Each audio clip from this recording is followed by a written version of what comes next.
A transição energética está a caminho. O que mais vai contribuir para a redução de gás carbônico será a eficiência energética, mas isso não será o suficiente para alcançar os objetivos em relação ao clima. A descarbonização será absolutamente essencial. Nosso convidado é David Elzinga. Ele faz parte do Departamento de Energia Sustentável da Unesco e vamos conversar sobre como a inovação pode contribuir para a transição energética. Seja bem-vindo. Obrigado, é um prazer estar aqui. Em suas projeções, você viu que as eficiências energéticas serão, de longe, o que mais vai contribuir para a redução de gás carbônico. O que mais vai contribuir para esse objetivo? Na IEA, nós fizemos uma projeção para 2050 e nós fizemos isso contando com a continuação das tendências atuais. Nós também analisamos um cenário em que nós atingimos as metas climáticas de longo prazo, reduzindo as emissões em todo o setor de energia. Como você disse corretamente, a eficiência energética é o que mais contribui, mas o que precisamos fazer não é apenas usar menos energia, mas também descarbonizar a energia que usamos. Isso é importante para todos os setores, da geração de energia ao transporte, o uso industrial, nas casas e prédios. Isso não irá utilizar apenas uma tecnologia, e sim uma ampla gama de tecnologias que incluem CCS, energias renováveis, bioenergia e combustíveis fósseis mais limpos.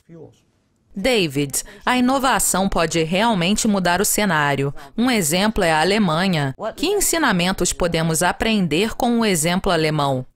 Sim, a Alemanha teve um progresso significativo e mostrou liderança na área de energia fotovoltaica. A energia fotovoltaica tem se desenvolvido e inovado nos últimos 40 anos. A real contribuição da Alemanha é um mecanismo de suporte que encoraja a inovação. É flexível e, mesmo quando os custos eram mais altos, o nível de suporte era mais alto. E quando mais tecnologia foi implantada, os custos baixaram. Na medida em que os custos caíram, o nível de suporte também caiu.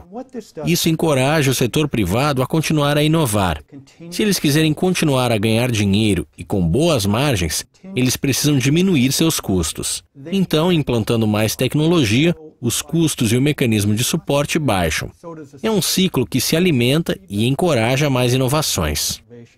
Esse é um ensinamento importante que deve ser lembrado em relação a outros tipos de inovações? Certamente. O que é importante analisar no trabalho que fizemos na UNECE, nós avaliamos as melhores práticas e ajudamos outros países que estão apenas começando a implementar energia renovável e outras tecnologias, levando a eles essas práticas de sucesso, para que eles possam aprendê-las e aplicá-las em seus países. Apesar dos esforços, mesmo no melhor dos cenários, os combustíveis fósseis não irão desaparecer. Por isso, a sua aposta de que a descarbonização é essencial. Você pode nos contar um pouco sobre a captura de carbono? Claro, os combustíveis fósseis atualmente formam cerca de 80% do fornecimento primário de energia no pacote energético mundial. Mesmo se analisarmos o ano de 2050, e se nós alcançarmos nossos objetivos de longo prazo em relação ao clima, ainda assim veremos os combustíveis fósseis contribuindo em 45% para o fornecimento primário de energia. E por isso, é importante que a tecnologia CCS nos permita usar combustíveis fósseis com emissões bem mais baixas. Hoje em dia, quando analisamos a tecnologia, há um longo caminho a ser percorrido e percebemos que precisamos continuar a pesquisa e o desenvolvimento. Mas isso não será o suficiente. Nós precisamos começar a aprender fazendo. Nós precisamos começar a demonstrar a tecnologia e descobrir onde podemos melhorar. Um ótimo exemplo disso, no ano passado, no Canadá, a primeira aplicação de CCS em grande escala foi em uma usina de geração de energia movida a carvão. Mesmo antes de eles encomendarem a usina, mesmo antes de eles completarem a construção e a instalação, eles já tinham analisado maneiras significativas de reduzir os custos dessa tecnologia. Apenas por implementá-la? Exatamente. E eu acho que isso é muito importante. Nós precisamos continuar as pesquisas e o desenvolvimento, mas, paralelamente, nós precisamos demonstrar os projetos implementando-os.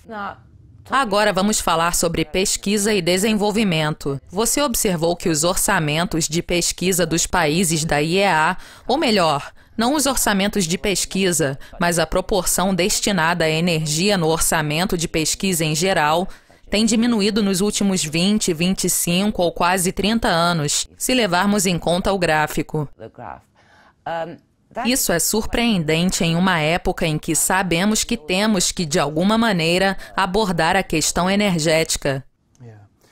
O setor magnético contribui atualmente para cerca de 2/3 das emissões gerais no clima mundial. Então, certamente, se quisermos alcançar as metas climáticas de longo prazo, nós precisamos falar sobre as emissões. E sim, isso é preocupante. Nos anos 80, nós tínhamos cerca de 11% dos orçamentos de P&D destinados à energia. E hoje em dia, apenas 3 ou 4%.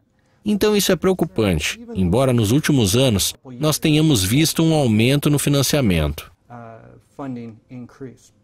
Há alguns fatores positivos. O que nós vimos foi uma mudança no financiamento, na direção das energias renováveis. Isso é muito positivo. E também boa parte do financiamento do setor de combustíveis fósseis está no momento sendo aplicado em tecnologias CCS. Então, há alguns desenvolvimentos positivos. A análise da IEA indica que se quisermos atingir as metas climáticas de longo prazo, precisamos que os fundos de P&D aumentem em 3 vezes. Um país que está investindo intensamente em pesquisa e desenvolvimento de maneira geral, mas não sabemos o quanto desse investimento é para o setor energético, é a China. Você tem esperança ou indícios para acreditar que a China pode se tornar um líder nessa pesquisa?